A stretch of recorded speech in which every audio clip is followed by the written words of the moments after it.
750S is the lightest and most powerful series production car McLaren has created, ever. On paper, it's a 720S that's been to the gym, but in reality, and having driven it, we reckon it's an awful lot more than that. And this is why.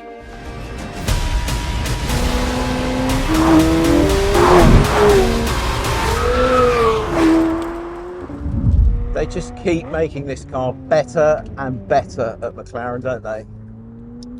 I remember driving the 720S, what was it, 6 years ago?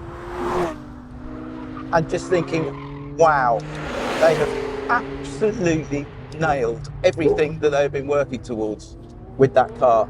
It was exceptional. It was super fast. It was really friendly. I think it looked the business. It sounded pretty good, but not amazing. That was probably the 720S's only area where it wasn't absolutely incredible. But the 750, several years later, is basically a development, an evolution, a heavy evolution of the 720S. Everything the 720S does, the 750S does better, harder, faster, with more anger, with more enthusiasm. But, they say, it hasn't sacrificed any of the comfort that you got in a 720S. It is just as refined and just as comfortable, but when you dial it up into the more aggressive modes, sport and track that I'm in now, with everything switched off, of course, then you start to see a different side. And I have to say, they're not fibbing. This thing is immense. Yes, it'll do the big skids like that. It's a great skids car, but only because it's so beautifully balanced. It feels to me, this car, like 90% of a 765 LT. They say, McLaren, that it's halfway between a 720S and a 765 LT in terms of the lap times it will do, in terms of how, you know, its personality and character. I think they're underselling that a bit, because I think this feels a lot closer to a 765 LT than it does to a 720S. It's just got all that lovely, controlled, super well sorted chassis, fundamental grip, lovely steering, all that stuff from the 765, but with the friendliness of the 720, and my word, it's quick. Same twin turbo 4-litre engine. This time it's got 740 bhp, 750 PS, hence the name. 800 newton meters of torque. Carbon brakes are standard. 7-speed dual clutch gearbox as standard.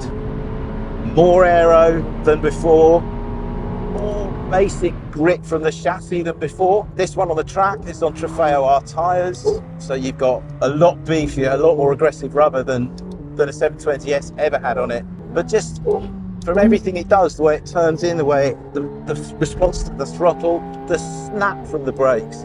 This one has got pretty much the brakes from the centre on it. They're optional, they're very expensive, but if you are going to do a lot of track mileage in your 750S, these are the brakes to have, because they are fabulous. It just feels like a racing car, a proper, well-sorted racing car. The 750's 4-litre twin-turbo V8 engine produces a whopping 740 bhp and 800 newton meters of torque, enough to propel both versions of the car to 62 miles an hour in a scant 2.8 seconds. The Spider weighs 49 kilos more than the coupe at 1438 kilograms, but is, to all intents and purposes, every inch as fast as the coupe. Even on top speed, which has dropped from 212 miles an hour to 206 miles an hour on both versions, because the gearing is slightly lower to give better acceleration where it counts. Elsewhere, although similar to the 720S fundamentally, the 750 has been heavily revised and boasts a faster steering rack, bigger brakes, uprated dampers, a brand new Artura-influenced interior, plus numerous styling tweaks that make it look sexier and much more aggressive than the 720. The overall effect is deeply excellent. You can tell the 750S comes from the same gene pool as the 720, but in its detail, and especially in its raw performance, it feels like a radically different machine. One that drives with a lot more focus, a fair bit more edge, yet on the road feels every bit as civilised as a 720. Absolutely insanely fast, this car, for a road car. This should not be allowed to have a set of number plates on it.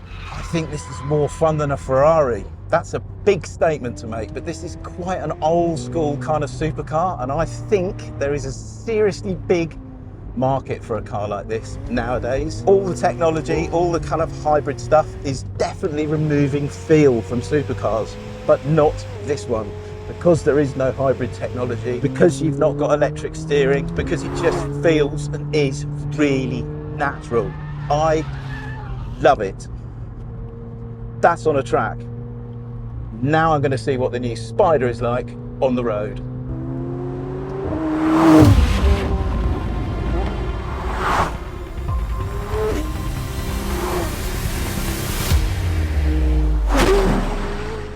So this is the Spider, and now I'm on the public roads.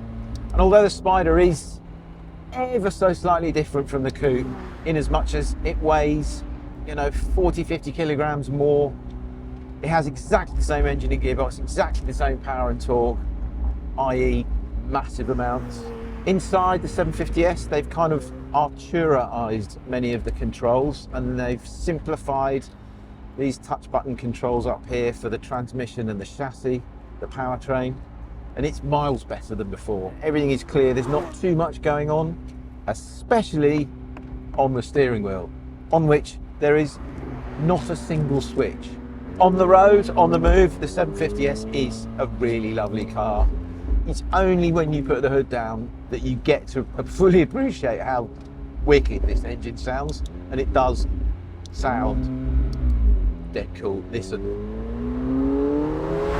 I'm in sport mode, so you get lots of pops and bangs. When you put it in track mode, the shifts are smoother, but you don't get as much kind of drama on the overrun. Track mode is the mode if you want to go really fast. But for road use, I think either comfort or sport, to be honest.